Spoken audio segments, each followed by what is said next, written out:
Good morning, everybody. Matt Modi here to give you my favorite NBA player prop picks today. We're talking Friday, February 28th. Happy Friday, everybody. Happy end of February, everybody, for all those who celebrate. I'm going to have 5 NBA player prop picks for you guys to lock in for tonight's NBA betting slate. 3 of those plays are plus money bangers because, of course, that's how we do things here. I do have one ladder play as well that I am very excited about.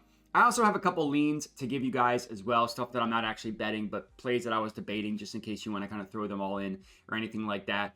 Before we can get into today's picks, we do have to do a recap from yesterday, which, was a day in the green, but it was a really frustrating day overall. Now, we cashed out Wendell Carter Jr. rebounds, Nick Richards rebounds. Those were green, good to go.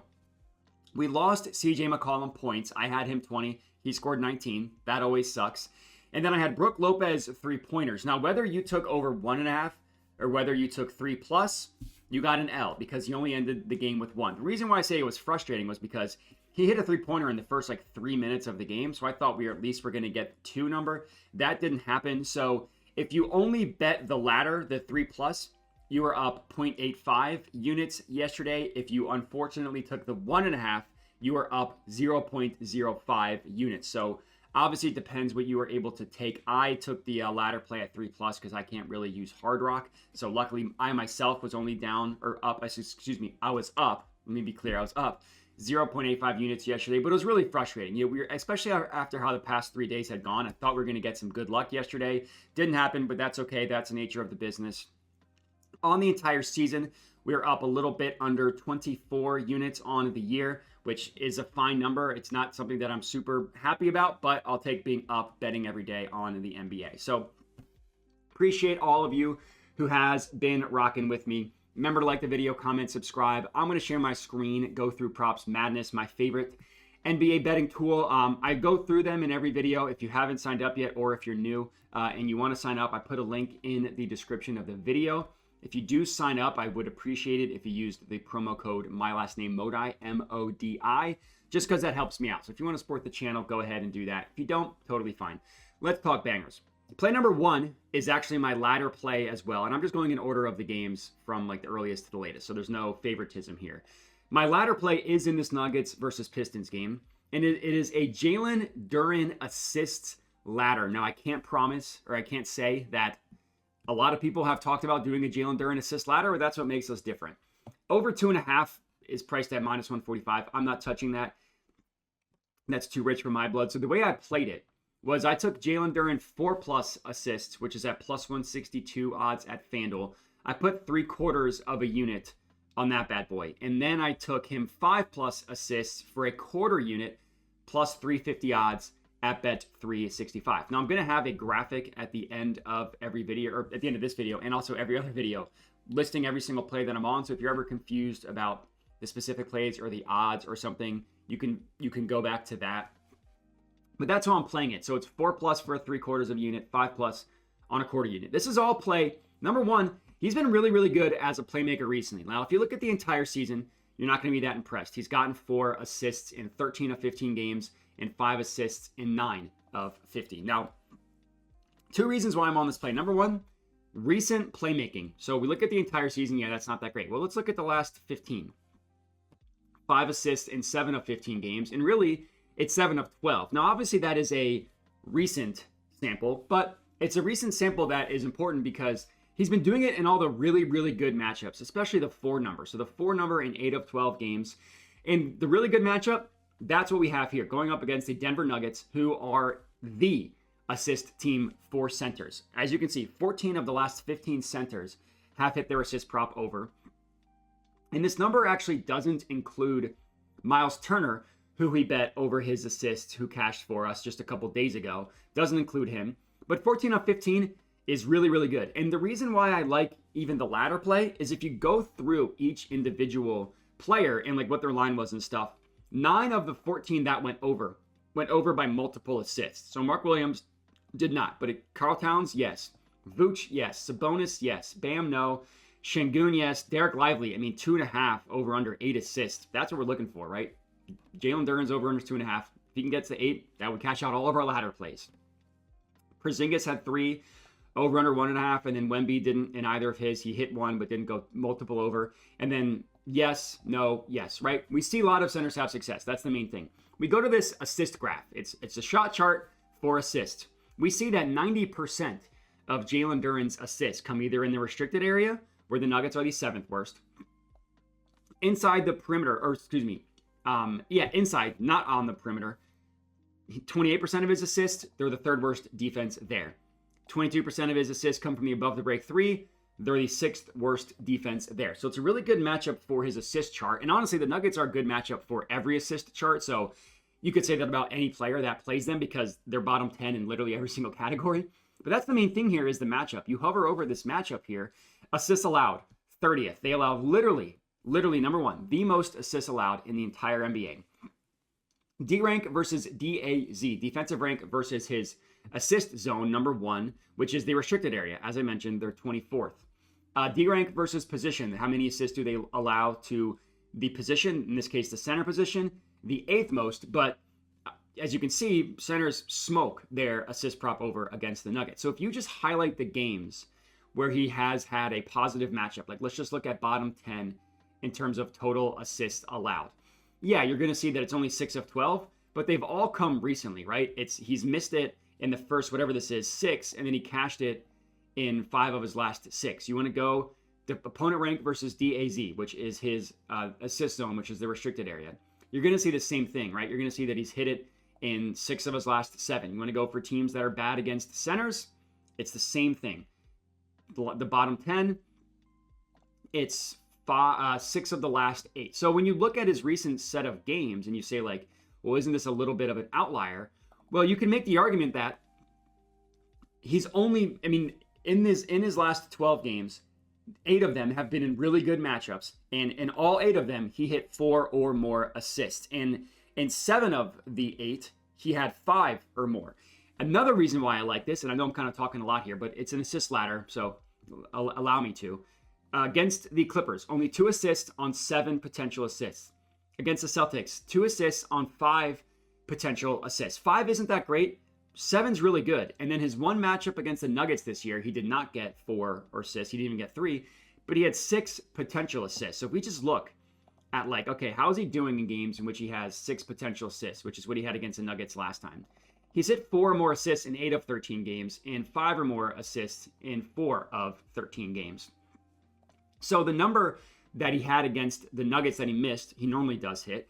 The number he had against the Clippers that he missed, he normally does hit. And even if we go to 5, it's a little bit worse. It's 8 of 21. But again, all of them are recent. So it's 8 of 21, also known as 7 of 11. And 2 of those were back-to-back games. So I think there's a lot of numbers, a lot of data, positive for Jalen Duren and his assist prop, which is why I am on it. I know I spent a lot of time there, but again, when you have a ladder play, you kind of got to do what you got to do. That's our first play. Next up, I have 2 plays in this Cavaliers versus Celtics game. Number 1, I'm sure you guys already know where I'm going here. It is Kristaps Porzingis, and it is his first quarter point prop. Now, the odds on this are crazy. I bet over 4.5 at -135. It's now -140. 5.5 is only -110. 6.5 is only +110. So even though I absolutely hate these odds, I honestly think the best play on the board here is the over 4.5, even at the -140 odds. I got it at -135. -140 is pretty close because you're really not getting that much value as you go up on the points. And obviously in the first quarter, the extra points are incredibly valuable. So over 4.5, I think is worth it. And this is, I'm not always a hit rate guy, but this is really just a hit rate thing. Like Kristaps Porzingis has scored 5 or more points in 75% of his games. It's 24 of 32. And look at how he's been recently. You look at this stretch of games. 5 or more points in 17 of his last 19 games, averaging almost 8 points in the first quarter per game in his last 19. Now, one of the games he missed was against this Cavaliers team. He did not score a single point in the first quarter. He was 0 of 3 from 3. He was 0 of 4 from the field. You're telling me he's going to take 3 3-pointers in the first quarter? I'm normally feeling pretty good about that. In the first time he played the Cavs, he took 2 3-pointers, made one of them, took 6 shots, made 4, scored 9 points, easily went over. So I like the fact that he just missed it last game. He only scored 3 points only on 4 shots. Plenty of times this year he's taken 4 shots and scored 5 or more points. So I kind of get a little bit of a fade of recent results in that one. The matchup is average. You know, they give up the fewest points to the pick and roll man, which is where the majority of his points come from. So that part looks scary. But posting up, they're not as good. They give up the 8th most points via post-ups. They don't foul a ton, but they give up a lot to the spot-up shooter. So it's a good and bad matchup depending on where you look. 6 of 9 guys, that's very nice, have gone over their point prop against the Cavaliers, which is good. That includes Porzingis. So he had a good game, just had a bad first quarter, which is another reason why I like this one. Like both times he hit his point prop over against the Cavs, but he's generally a first quarter guy. So Porzingis first quarter, good to go. In this same game, Donovan Mitchell, 30 plus points. So if you want to take his main line, you can get that at either 26.5 or 27.5. Those of you that know me know when I can, I will take the pumped up number. And that's exactly what we did here. So it's Donovan Mitchell, 30 plus points, plus 170 odds at bet 365. Now, Mitchell is like an all or nothing kind of guy, and he's been a lot of nothing recently, which honestly makes me like this play even more because we do get a situation where we're ready for some positive regression. Like he has that happen where, you know, he went under his main line. This is 27.5 in 5 straight games. Then he scored 30 points in 3 of 4 and in 5 of 7. And in 6 of 8. And then he missed it in 2 games, cashed it in 2 games. Missed it in 4, cashed it. That's the nature of the business with Donovan Mitchell. You want to know how he has performed against the Boston Celtics? Very, very good. 35, 35, 31. That's 30 points in all 3 games against the Boston Celtics. You want to know how he did against this Celtics team last year? Very, very good. Over 27.5 both times. And the only times he didn't score 30, he scored exactly 29. That would be brutal if we got hooked once again tonight. But just showing you how good he has been against the Boston Celtics. How's the matchup outside of the head-to-head? Very, very good. 10 of 13 players with his scoring profile have gone over against the Celtics. Want to look at the play types? You want to know why? They give up the 5th most points per game to pick and roll ball handlers. They give up the 2nd most points per game via isolation. Now, as you can see, Donovan Mitchell doesn't ISO a ton in general. He does against the Celtics team. The Celtics are the type of team that sticks to shooters and they don't send help. So guys that can create off the dribble like Donovan Mitchell cook against the Celtics. That's why you see, I mean, look at the list here. It's all of these shoot first guards against the Celtics absolutely cook them. So I love this play for Donovan Mitchell, 30 plus points. That is our 3rd pick of the video. Next up, I have a play in this Thunder versus Hawks game. And I went with Dyson Daniels, and I went with him on the, not assists, on the rebounds. So right now, it's best offered at minus 115 at both Bet365 and ESPN Bet, or you can get minus 120 at DraftKings. I bet this at minus 110, so minus 115, I'm still good to go. I would still take it there, no issues. He's been really, really good as a rebounder recently. You want to know what the difference is? No Jalen Johnson. Jalen Johnson has been out, and he has gone over 5.5 rebounds in 13 of 22 games that Jalen Johnson has missed. And really, it's been kind of similar to the Jalen Duren thing, just a bigger sample size. It's been really good recently. It's 11 of his last 15. And I love the fact that the games that he goes under, 5 rebounds, 4, so he's missed it by 2. But still, like, he's never having these games where he's just not getting any rebounds. He's averaging 35 minutes per game, so we know he's going to be on the floor. He's an excellent defender, so as long as he just doesn't get fouled out, he's going to be on the floor because they need him for his defense. And he's averaging 7 rebounds per game in this stretch. We just need him to go 6 or more. So that's play number 1. That's reason number 1. Reason number 2, the matchup is phenomenal. We hover over the matchup here. We see that the Thunder allow the 6th most rebounds overall and the 5th most rebounds specifically to the guard position. Now, guys similar to Dyson Daniels, we see that it's 3 of 4, which does sound good. That's a little bit misleading because you look at the dates here, it's all October or November, so it's nothing recently.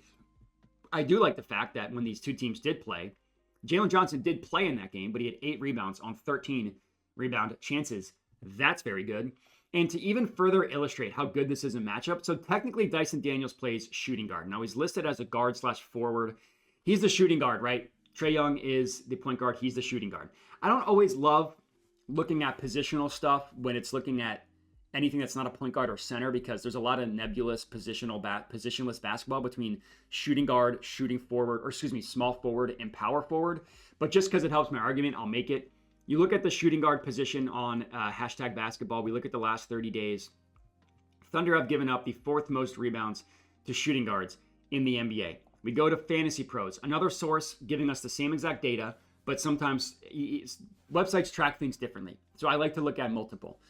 Last 30 days, shooting guard position, rebounds, the Thunder give up the 3rd most. So it's the 4th most here, the 3rd most here, and this is my favorite one. You can go to NBA.com, and instead of having to look at a specific position, you can just look at guard, forward, and center. I think this is the best way to look at it because, again, positions can be incredibly nebulous. Like LeBron is listed as a forward. Sometimes he plays point guard. So it can be a little bit weird. But when you just look at the guard position as opposed to shooting guard and point guard, it's a little bit better.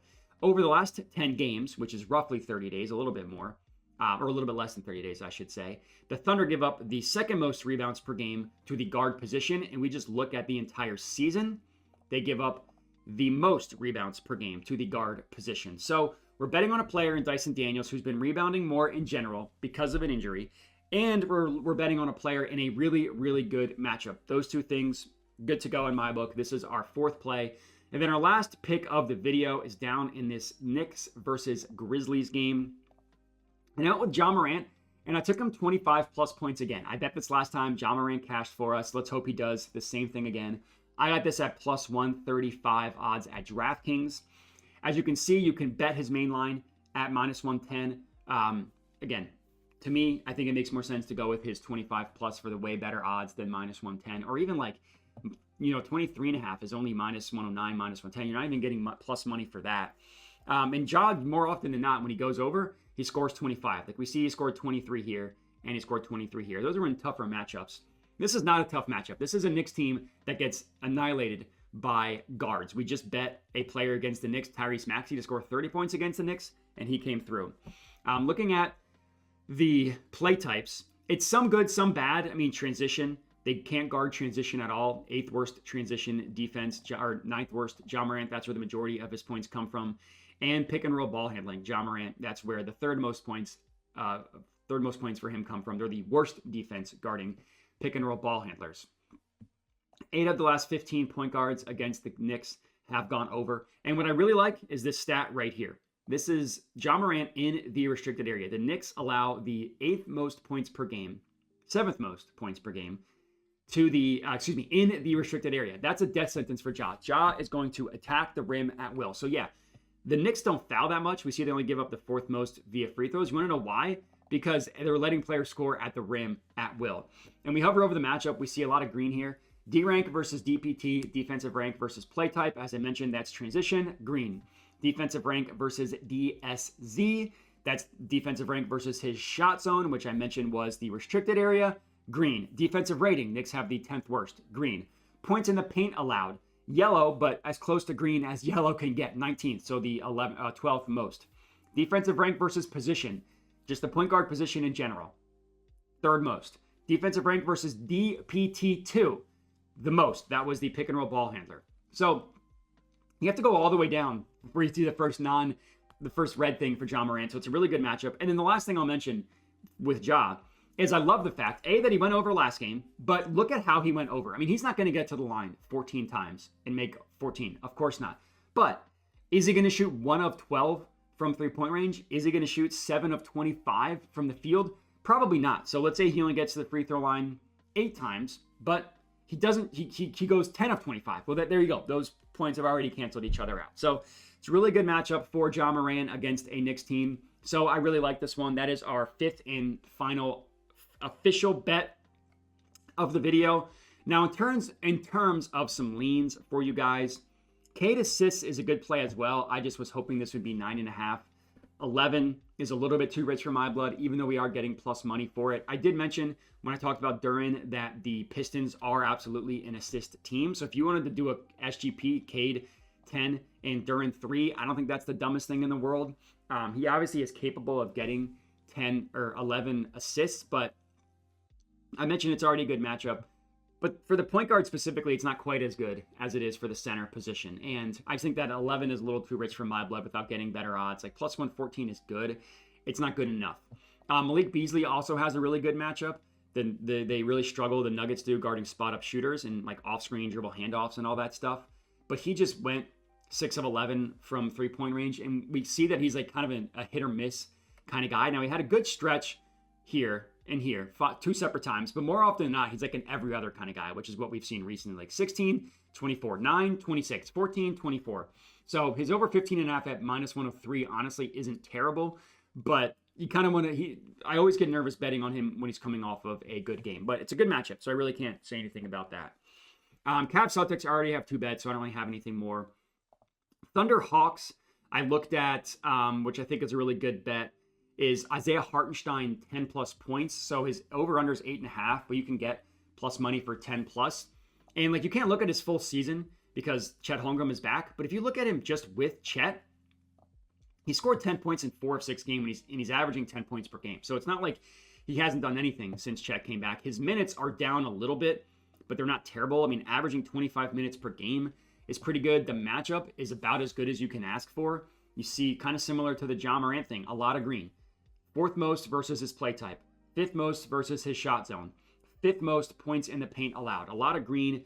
And points in the paint, I mean, that's where, this 97% of his points come from are in the paint. So it's a good matchup even with Chet. And I think the lines have just dropped a little too far. So again, you want to do a little SGP, Chet points with Dyson Daniels rebounds. I don't hate that. Blazers Nets, I didn't look into this one a ton, but Denny Avdia's got a pretty good matchup. The Nets are a bad spot-up team, 5th most points per game via the spot-up. We see a lot of green here. They're also an assist team as well. So if you wanted to do like the PA for Denny Avdia, I don't think that's a terrible look. I didn't look as much into that as I did in the other 2. Raptors Bulls, I don't really have a ton here. I mean, Giddey's been amazing on the RA recently, and this has been because the Sunmu has been out. He's questionable now, game time decision, so he's not guaranteed to be out. But the odds have just skyrocketed. They were 11.5 earlier. Now they're all the way up to 15.5. So the books are catching up. I mean, he's still been smoking it. So that's not a bad look.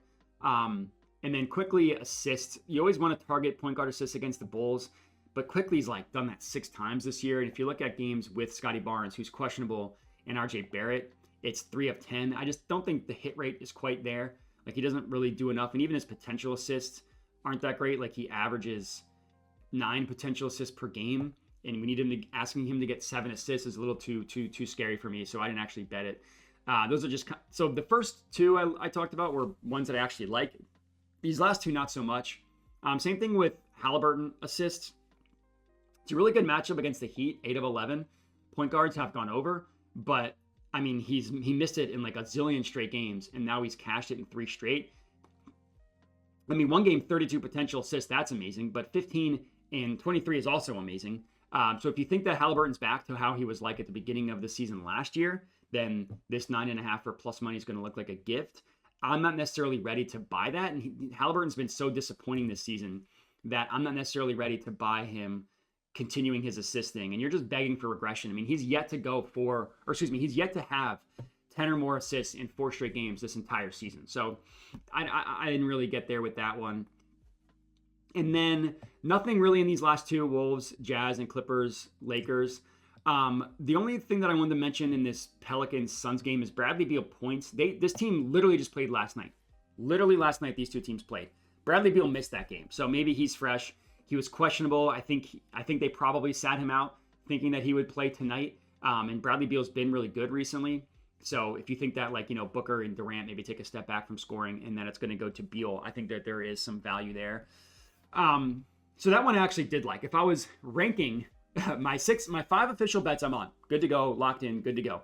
If I was ranking the leans, my favorite leans would be Beal points and Isaiah Hartenstein points as well. Those would be my favorite leans. The other ones, I personally just couldn't quite get there with. But that's all we got. 5 official bangers for you guys to lock in. Let me just do a quick recap. It's Kristaps Porzingis over 4.5 points. It's Dyson Daniels over 5.5 rebounds. It's Ja Morant 25 plus points. It's Donovan Mitchell, 30 plus points. And it's a Jalen Duren assist ladder, 4 plus for 3/4 of a unit, 5 plus for a quarter unit. And that's all we got. I appreciate everybody for watching. Make sure to like the video, comment, subscribe. Check out Props Madness, as I mentioned. And then the last thing I'll mention is I do have a Dub Club.